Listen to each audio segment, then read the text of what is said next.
physical danger one time.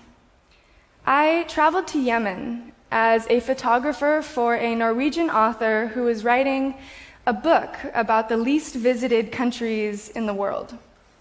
On our last night in the country, I woke up to the sound of gunshots outside of my hotel.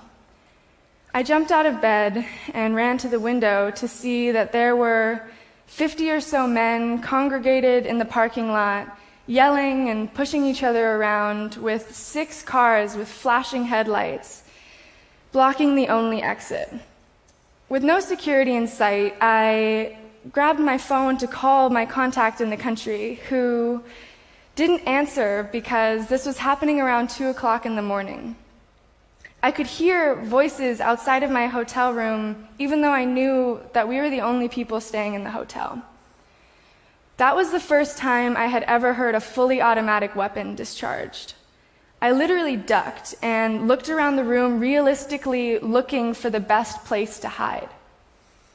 In that moment, there was nothing I could do but sit with my fear of potentially being kidnapped until eventually all the men disappeared and I could cry myself to sleep after the adrenaline wore off.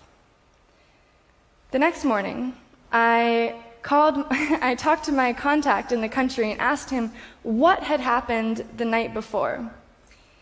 He responded with, "Oh, that was just a wedding party."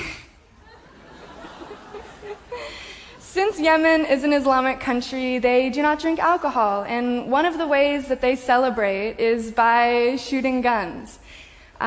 Basically, what this means is that the scariest thing that has ever happened to me while traveling